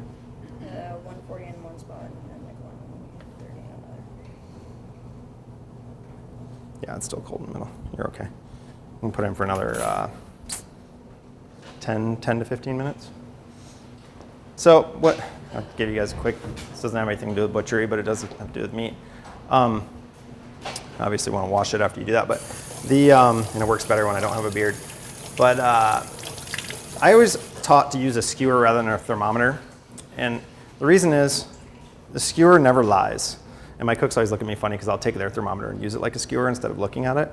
Because the thermometer can become, it can be out of calibration, so it'll essentially lie to you. And so you can be off when you're relying on a thermometer. But if you learn it by touch and you basically, you insert this into your cooked meat and then you kind of mark it right here where you're pulling it out. And then you can run this like kind of along here or along your wrist, anywhere where you're really tender, where you can feel the temperature. And what you can feel is you can feel how hot it is on the outside of the roast. Then you feel how hot it is in the middle of the roast, and then how hot it is on the outside. You can feel the top, you can feel the bottom, and you can feel the middle. So not only do you know exactly how far along it is, but you can also get a sense of what the carryover is going to be. Everybody know carryover cooking, right? When you pull it out of the oven and it rests. So if that oven's not calibrated right, maybe that oven's at 400 degrees and I think it's at 300, it doesn't matter because I can feel it. So this tells me a lot more than a thermometer could ever tell me, because I know how hot it is on the outside, I know how hot it's cooking, I can feel how hot it's going to carry over, because you know it's going to be somewhere in between this temperature and this temperature by the time it rests and carries over. So So I urge you all to try this. I think a thermometer is always like kind of a good, you want to know both ways. But I was taught this way, and it was funny because then a lot of my cooks, had come out of school and they were all using thermometers, and they would say, "Chef, what should I cook it to?" And I'm like, "I don't know. Give me the skewer." And it's like, yep, it's done. It's medium. So I would encourage you all to learn it that way because it's a good way to temp a piece of meat. Okay, so now we have our roast here. Go through, clean this up. You can tie this. Again, this makes a really nice roast, but most of the time what I would do with this is I would just turn this into a braise. I would braise it and pick it and use it for a pasta or serve it over polenta or some kind of grain or porridge or something. But again, in a young animal like this, you can see there's a lot of intermuscular fat. This is that copa, that neck muscle right here, right? So you could take this out. If you want to do something different, you could cure this. If you wanted to dry cure this, you could do the salt box method and let it sit in the cooler for a couple of days, turning it, and then pull it out, rinse it off, and hang it up and let it dry. And have a really nice cured piece of meat because you have that intermuscular fat in there, and it's tender. Would lamb go to like more of a gamey flavor, you think? It does get a little gamey.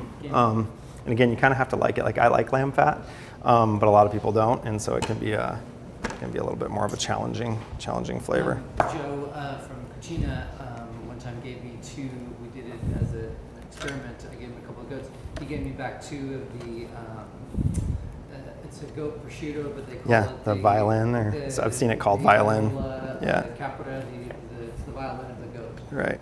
I thought they were really great. I think they're fantastic. And again, that's where if you're going to do that, if you're going to go to all that trouble, don't buy a commodity goat or don't buy a commodity lamb. Go to the farmer, get something that's been fed on wild herbs and grasses, because those flavors are going to really be pronounced in something that's cured like that. It's probably the purest way that you can serve an animal. I mean, it's essentially raw, sort of, but all of those flavors are going to come out in a cured piece of meat like that. So when we're doing that, we're doing our own salumi program with our restaurants, and I've been working with Jack and talking to local farmers and sourcing from local farmers specifically for that, because I'm not even interested in ordering a hog from a meat purveyor to do that with it. I want it to be special if we go to all that trouble.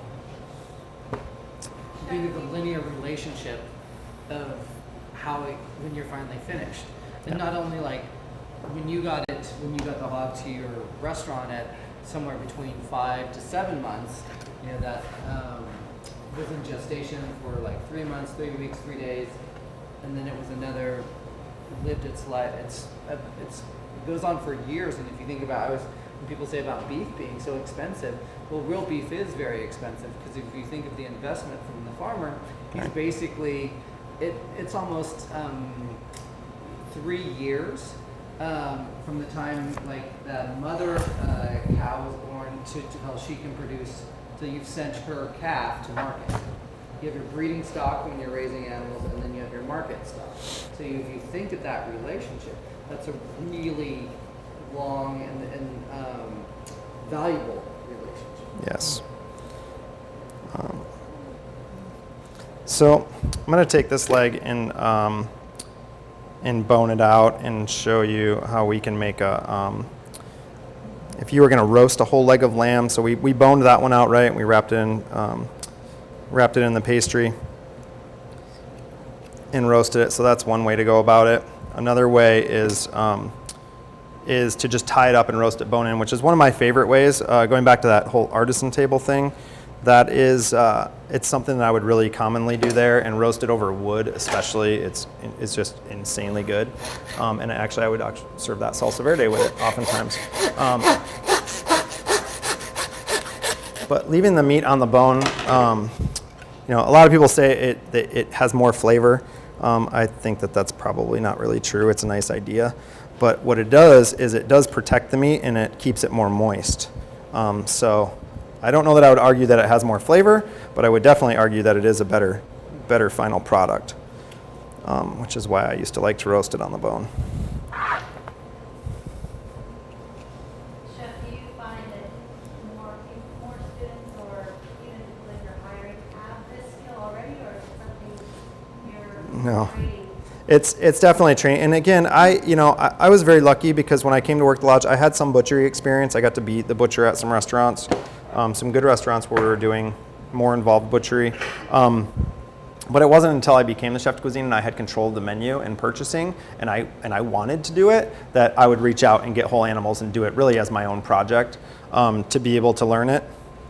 And I think unless you're in that kind of a position, it's pretty rare. Like if you as cooks find yourselves in a kitchen where you get to do this, you're in a good kitchen. You're in the right place. Because there's not very many kitchens who are doing this on a regular basis. And even for us, like I'll bring cooks in, and like I've done this exact thing like I mentioned before at mess hall, and I had probably 10 of our cooks come and kind of talk through it the same way with them. But oftentimes, like I'm doing it because one, we spent a lot of money on this whole animal. We want to make sure it's done right. And two, I like to practice it as well. Like I said, I don't get to do this very often. So I'm not a professional butcher, and I like to practice my craft. So if we're only getting one a month or a couple times a year, oftentimes the cooks aren't going to get the opportunity to do this. But I will at least try to bring them in and show them and expose them to it. So it's pretty rare to find cooks who have this skill. If anybody's really interested in butchery, like I would look to like Hart and Trotter and it's the one in South Park. There's a guy in South Park who has a butcher shop down there. But there's a couple of small butchers here in San Diego where you could get your hands on this stuff and do some of this butchery. There's also a guy, he used to be the general manager of the Bel Campo downtown LA, and he opened up his own place on Melrose now called Standings. His name is Jared Standing. He has tons of YouTube videos. He has a really well organized social media, but he does that almost every week. He's doing some sort of whole animal butchery. And his classes are, lots of times they can be super expensive. There's one that's done at the shed at Healthburg. That place is amazing. But it's like $900, and you get, it's a small pig, and it won't even fill up like a shoebox. Right. Some of those like are really kind of more of an experience than anything else. But I'm trying to think. It's there's a. He used to do them with, I think it was called LA Education or something. It's like the LA area. There's all sorts of, you want to learn pottery or all these different things. And he's not doing them out of there, but one of the people that he trained, I think now are doing those LA classes. Yeah. I think those are like $35. Yeah. And you actually get to take home some of the meat and stuff. Yeah. So I was fortunate to do that. There's a guy named Brian Paulson who's a master chef out of the Detroit area, and he's a culinary instructor and a restaurant owner and pretty dynamic individual, and he literally wrote the book on charcuterie. It's called Charcuterie. And I got to go to one of his 2-day classes where we broke down a whole hog. We cured every part of it. And that's a guy who knows his way around a pig. It was pretty fun to watch. So again, guys, here's the H-bone. This is, now the butchery that you probably will find yourself exposed to and being able to do as cooks is you'll get whole legs. Like a lamb leg is I've done a lot of these. Shoulders typically will come boneless or mostly boneless. You won't find yourself boning out a lot of shoulders typically, but this H-bone business is definitely one that you want to know, and it is one of the trickier ones. So, and again, in prosciutto, for instance, if you're going to make your own prosciutto out of a hog, you have the option of curing it with the bone or without this H-bone. And when you take it out, you create a lot of crevices. If you leave it in, then you have to carve this thing out of a cured leg, which is really hard to do. A borderline dangerous, I would say. So anyway, so here's that H-bone. Okay, again, I found the joint. I'm separating it out. Follow along. There's a little hole in the middle of this thing here. If you're dealing with a hog, it's a little bigger. Sometimes I'll even cut through there and stick my finger through there, and I can use it as a little handle. But this is just a little guy, and it's right here.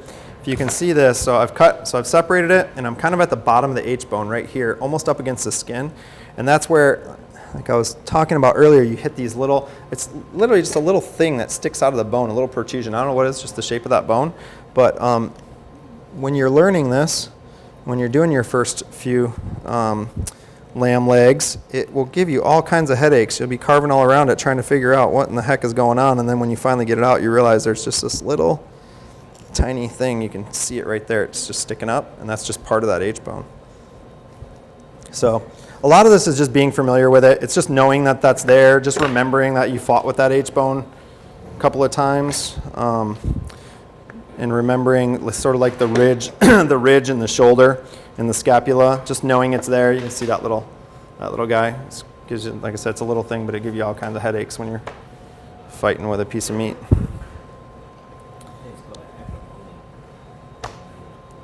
So were you an anatomy student before you started doing culinary? Yeah. That's a good background to have when you're in this realm. Several times, several schools. After that, everything. Yeah. I actually did an anatomy class a long time ago, and I don't remember much of it. Most of what I know now is from cutting animals up. So again, so I'm going to bone out this leg, and I got, you can see the seam right here. Again, this is why lamb is a nice kind of a starter animal, so to speak, because you can see the muscle structure, and so it's pretty easy. And I know the tip of the bone's here, so I'm just going to kind of follow this seam. I'm going to reach down in there and find that bone with my finger, and then I know where to follow it. And I know that this joint goes right to here where there's no meat left between the skin.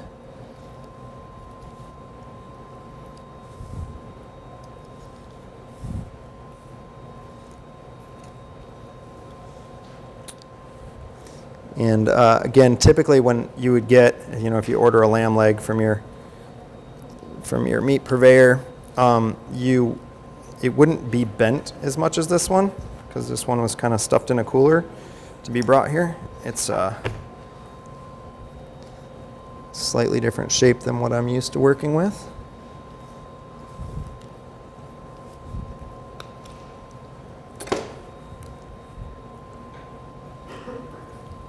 So I'm just going to find this joint.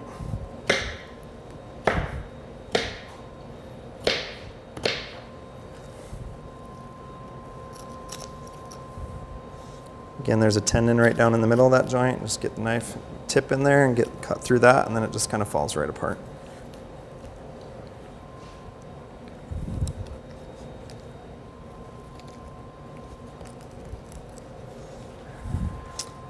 One thing, again, back to basics of butchery, and again, I'm not a butcher, so I've probably done this wrong once or twice today, but move the meat, okay? Don't put yourself in weird positions when you're butchering where you're cutting in odd directions. You can always move the meat so it's in front of you, so you're handling it in the way that you want to be handling it. And then the other thing I would say is when you're using the pistol grip, if you watch like slaughterhouse butchers or a lot of professional butchers, they'll have aprons that are knife proof. Because when you're using the pistol grip and you're cutting like this, it's really easy to go like this and stick yourself. So it's important just to make sure that you're positioning the meat properly, and always just be careful. Always try to cut away from yourself whenever possible. It is really easy. When I took that class with Brian Paulson, who is, I think it's safe to say he's a master of butchery, he wore a cut glove. Because he even said, he's like, when I'm doing demos, you're talking, you're doing this thing. He's like, I've nicked myself so many times. So don't be proud. If you have a cut glove and you're doing something like this, use it. Like there's no reason not to. So I'm just going to clean this fat up. I'm curious. When you're using that knife right there, Mm-hmm. at work, do you typically use a soft German knife like that, or? I was going to bring a bunch of knives and talk more about that, and then I decided not to. But I don't typically spend a lot of money on boning knives. I do have a nice Japanese carbon poultry knife that I like that's real heavy. And so when I'm boning out chickens and working with chickens, it's nice because it cuts through bone and cartilage really well, so I like that heavier knife. I prefer a curved, the more curved blade. Typically for butchery, because especially when you're skinning something, that curve just tends to work really well when you're cutting the skin away from the flesh. But honestly, it's all just a matter of preference. I do spend some money on certain knives, and then there's other knives that I don't spend a lot of money on. Dexter, I think this is a Mercer, so this is this is affordable knife. The guy from Knife Merchant here in town, who has a real nice knife store, this is his favorite boning knife. I've had discussions about it. But I don't typically spend a lot of money on boning knives. I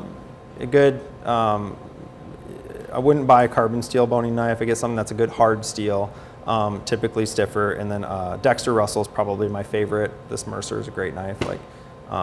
Don't go out and buy a $250 Japanese boning knife. This does the trick beautifully. And if you look professional butchers, you go into a butcher shop, they're probably working with a blue-handled Dexter, and they're great knives.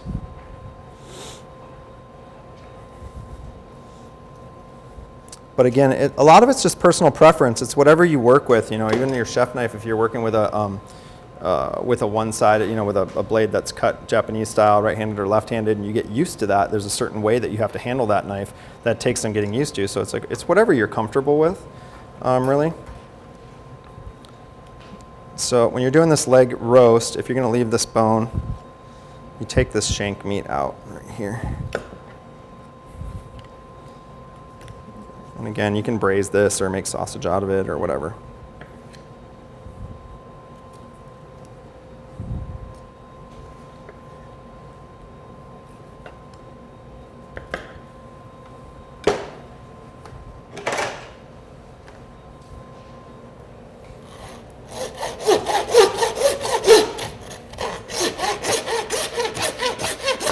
And I got a little overzealous actually. We could have left that bone in there and then cut this like this. And like I said, typically it would be more like that. And then you roll this up and you tie it, and that would be your bone-in roast. I went ahead and just took that bone out of it. But if you wanted to leave this for presentation, the other thing is if you just cut it like that and you left that meat will shrink up, but you just want to not carve it when you're serving it because that's going to be the chewy meat there around that shank.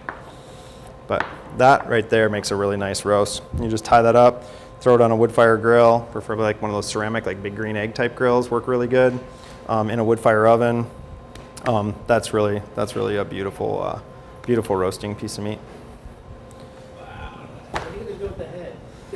You know, that's good timing actually. So this is something I have never done. I've attempted it unsuccessfully, and I was reading Mr. Danforth's book there that you all have some pages out of, and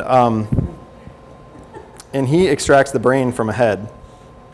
So I'm going to try to carefully split this thing. And this is another technique. Now, the right way to do this is with a mallet. I don't have a mallet, so I'll show you the way that I've always done it, which is the way that I was taught. It's the way things happen in kitchens oftentimes, which is with your steel. So if you have a nice heavy-handled steel, let's see here. I'll put this on a towel so it doesn't slide. But How slippery is your cutting board from the fat? definitely slippery, and this is a good thing to remember when you're doing butchery. If you have a big piece of meat and it's getting slippery, put a towel under it. Works really well. And cutting onto a towel, obviously, don't use something that you don't want to ruin, but it's a good way to keep yourself safe. So I'm just going to go right between the eyes here and see if I can split this skull. Again, it's a young animal, so hopefully this will work. And again, if you're chining a rack, you can do this exact same technique. You just put this right in the seam between the rib and the spine, and you just tap it right down. I've done it with whole pigs. I was at home for family pig roast, and all my cousins and uncles, or a bunch of guys who are not butchers, had this pig, and they were trying to fit it into this roaster, and they wanted it to lay flat. And I grabbed my brother-in-law's hacksaw and a hammer, and I just went out and I went right down the spine and split it open, and it laid out flat, and they were all like, "Oh, wow." I said, "Yeah, well, that's what we chefs do." So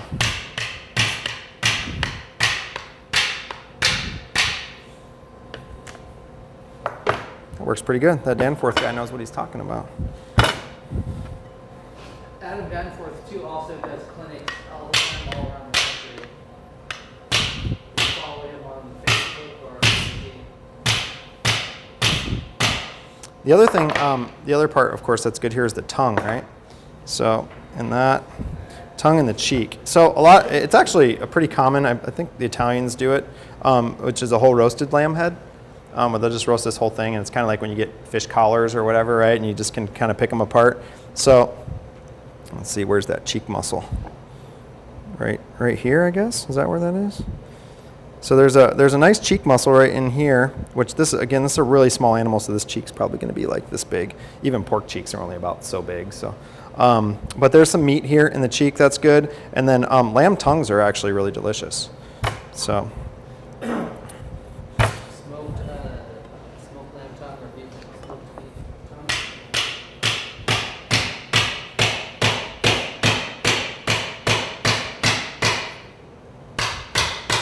it's just my luck when I'm doing a demo, this thing will bust and go flying off into the...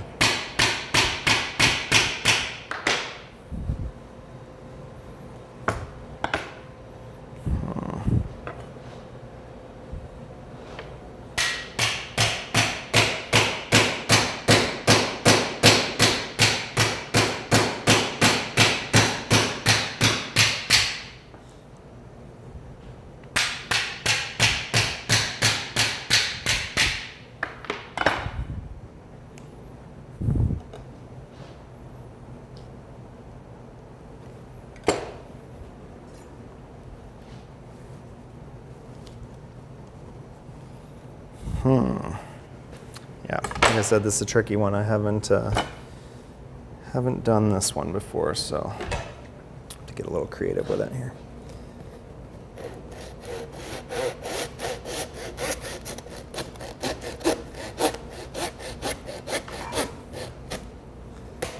I'm trying not to get into that brain area, of course, because we want to leave it intact.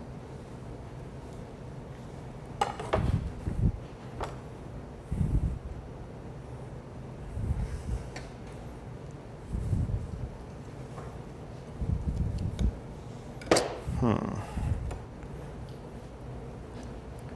shot from this side.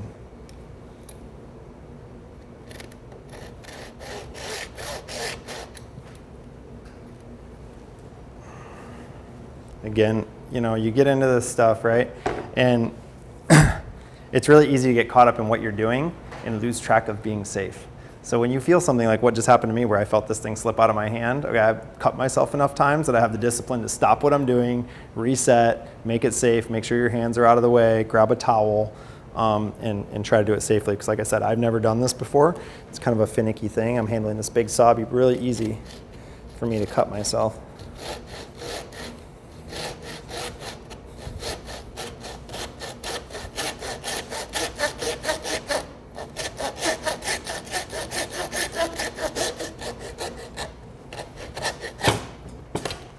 Cut through. I'm just going to get it to open up.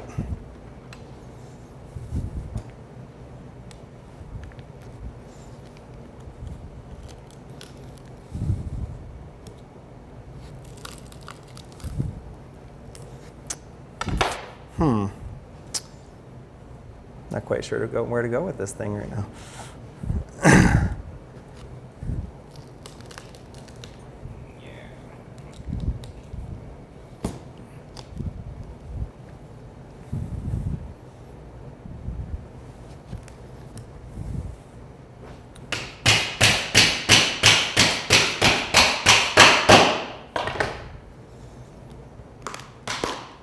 There we go.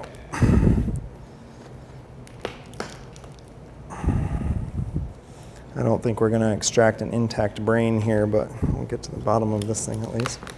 And sheep do not have particularly large brains. Jack knows this from experience. Almost everything they do is instinctive.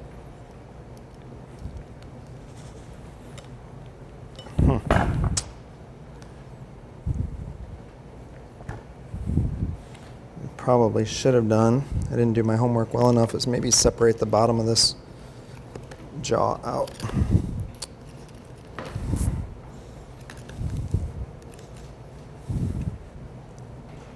Again, head butchery is not the sort of thing that too many chefs have a lot of experience with, because you just don't have heads to work with very often.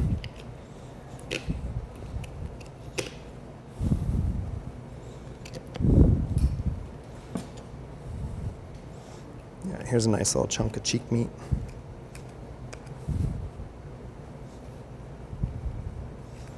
Again, this is such a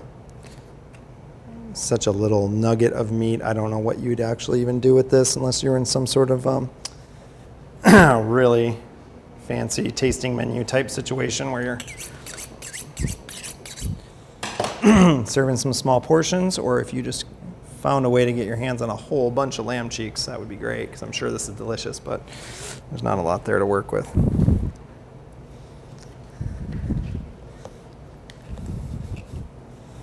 You can see this guy was feeding not too long before he met his maker.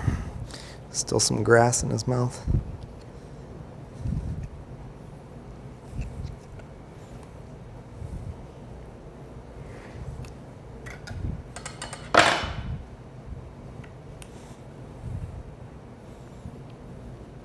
Yeah, I might have to throw in the towel on this guy.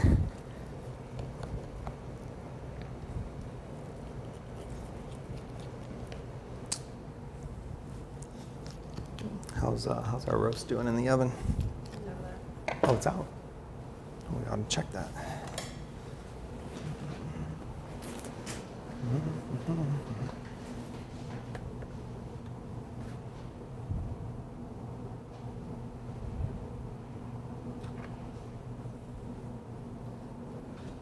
That's pretty good. It might be a little rare, but we'll let it rest and slice it up here in a little bit.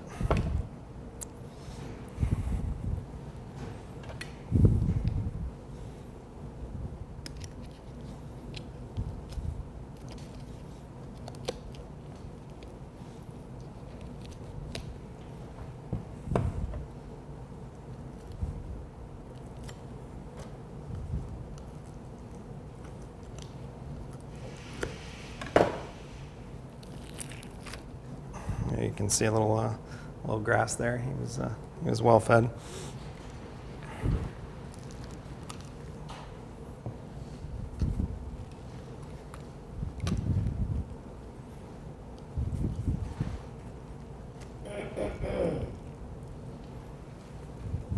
They actually have very strong jaw muscles because they goat, sheep, rabbits, horses, cows, all of them are not horses don't, but they chew their cud. They have a multiple compartment stomach, and so they basically just sit there and redigest their foods, and they have this great enzyme that helps to break down as well. But they're constantly, just even when they're not having their face in something, they'll just sit there and their jaw is constantly moving. So you'll see we're all learning this one together, obviously. A little more of the cheek muscle up here. So that cheek's a little bit bigger than we thought. But you can see this jawbone, how it connects, okay? So your connective tissue with the jawbone's all the way up under the eye, and there's this piece that runs literally, I mean, almost like right up behind the eye. So this is kind of a tricky thing to get in there and separate out. There we go.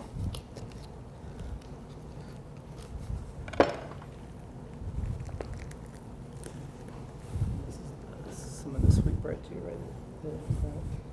Oh yeah, okay. Is that this here? Yeah. Yeah. Okay. So you guys ever heard of sweetbreads? It's not a paste. It's not a pastry. Yeah. Yeah. It's a thymus gland, and it's kind of at the base of the brain, I guess, or kind of where the atlas, near the atlas joint. On the smaller ruminants, it's kind of base here, and then it attaches and goes down the windpipe towards the lungs. Right. So it's a very elongated, and then there's another one at the bottom. Right. There's two sets. So so there you go. There's a little sweetbread hiding in there next to the windpipe. So now, basically separated out this jaw. Maybe we can get this head to split.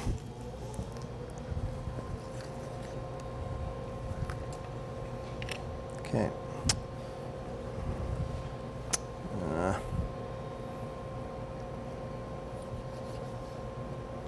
Trying to keep as much of this tongue intact as possible, but you can cut your tongue out of that lower part of the jaw.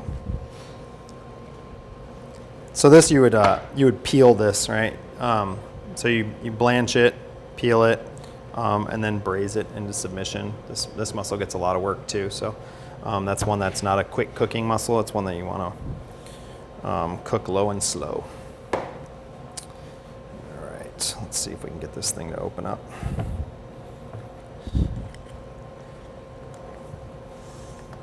No.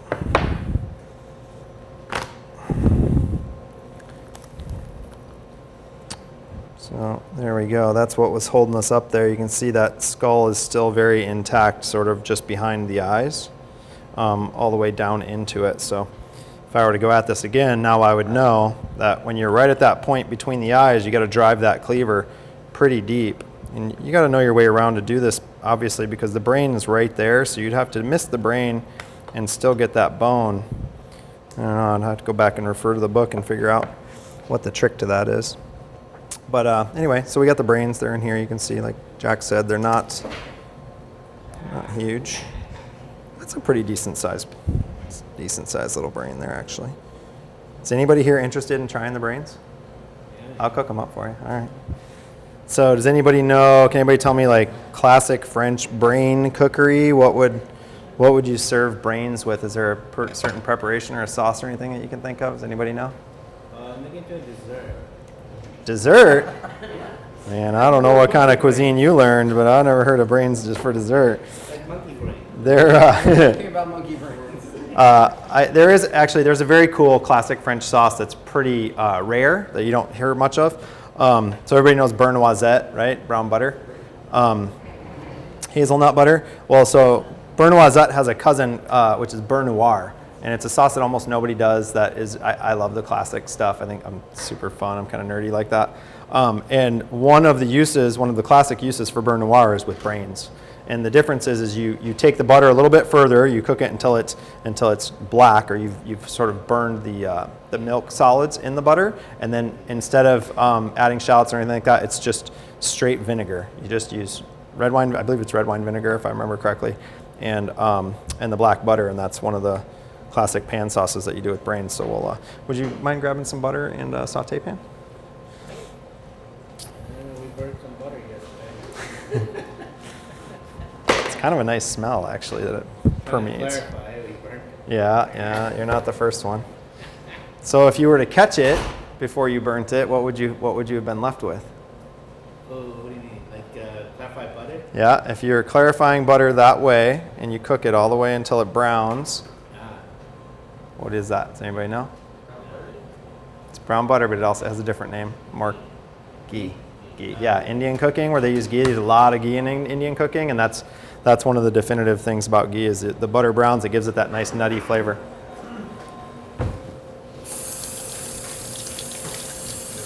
Thanks.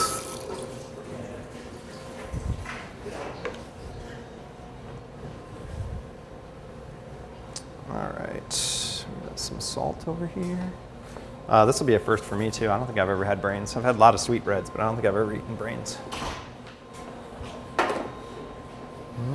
think there's some Arabic Middle Eastern cooking that does with brains. I had it when I was in the Navy. I'm sure you could probably find plenty of examples in all ethnic cuisines because people wanted to utilize the whole animal. The same thing that we're teaching here today is, if you raise this animal and you're living off of it and it's all the meat you have to eat, then you're going to find a way to use everything. So,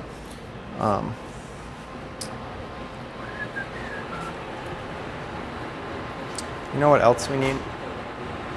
Can I ask you one more favor? Can you grab us a little bit of flour?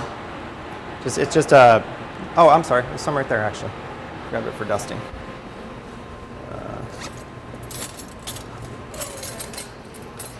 Oh, it's okay, it's just spatula. All right, so we seasoned up our brains, a little bit of salt. Again, I didn't come prepared to make brains today. This wasn't really on the agenda. It's just, wasn't sure if we would even get them out of the animal. But I do know in classic French cooking, I've read enough of this in cookbooks that you typically dust them in flour. And then we're gonna use a little bit of whole butter.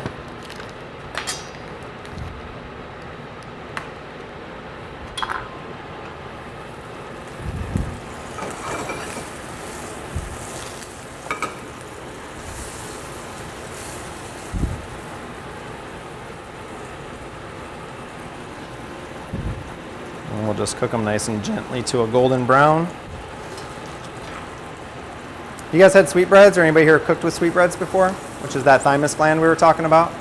It's pretty common. So those you treat a little bit differently. They're very similar to brains, I think, structurally and texturally, but what you would do with those is you typically blanch them and then peel them. So you blanch the whole lot of it, and then you peel them, and then you oftentimes will press them to get them into the shape that you want. Brains, on the other hand, and everything that I've seen, you don't do any of that prior preparation. They simply just fresh go right into the pan, just like we're doing floured, and then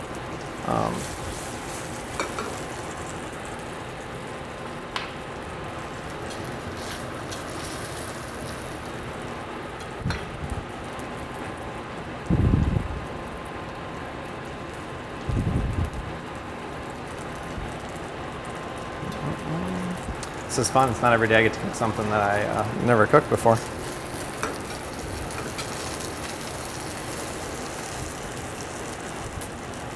While we're at it, while that's cooking, I forgot about the cubo.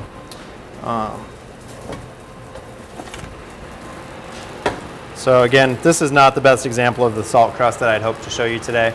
Typically, if this were a wetter dough, it would be uniform and it wouldn't have cracked this way.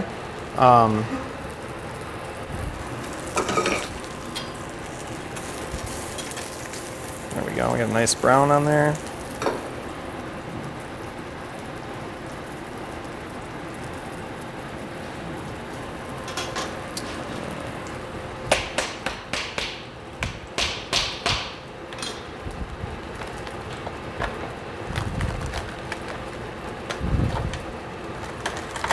And again, we're kind of in demo mode here and going fast through multiple things, but if you're gonna do that with a lamb leg or a whole sirloin or whatever, for a restaurant, I would recommend you sear the whole thing on the outside first and kind of seal in all that seasoning and give it a little brown, give it a little more flavor before you cook it in the salt crust.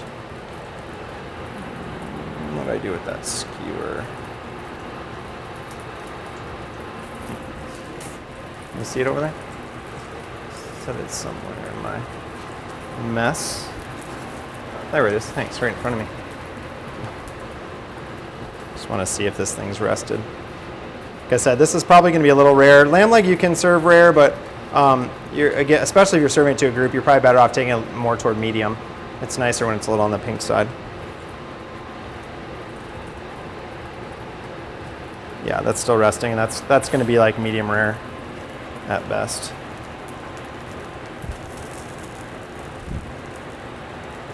These brains have a very pudding-like texture. You can feel it.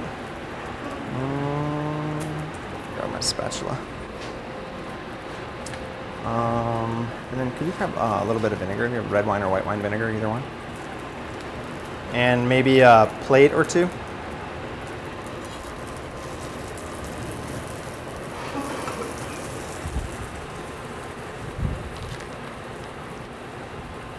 So I'm just gonna put another little knob of butter in here and roll this around. And then as those brains finish cooking, we'll turn that into our black butter or our beurre noir. Kind of roll them around in there.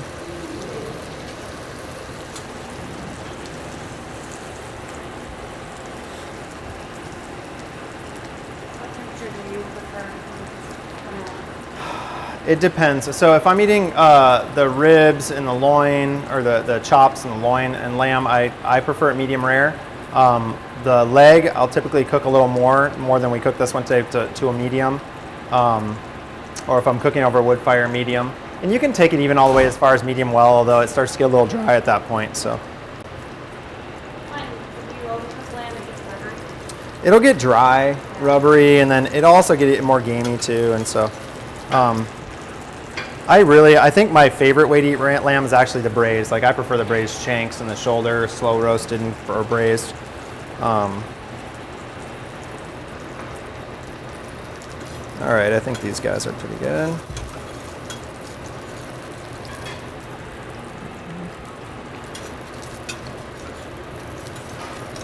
Slippery.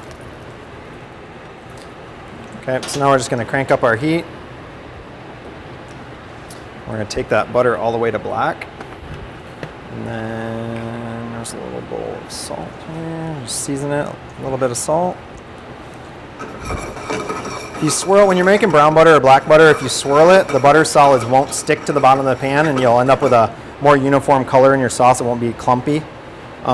You'll have a clumpy sauce if you just let the butter sit there. There you can see it just went from basically from brown to beyond brown. Not quite burnt, but definitely darker than a beurre noisette.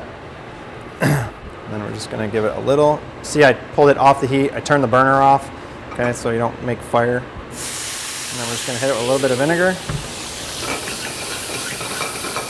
Give it a little swirl. Pardon me for not. Actually, I do have a spoon. It's a pet peeve of mine, and I'm sure many chefs, of people pouring sauce from a pan onto a plate. That's not how you should do it. You should always use a spoon.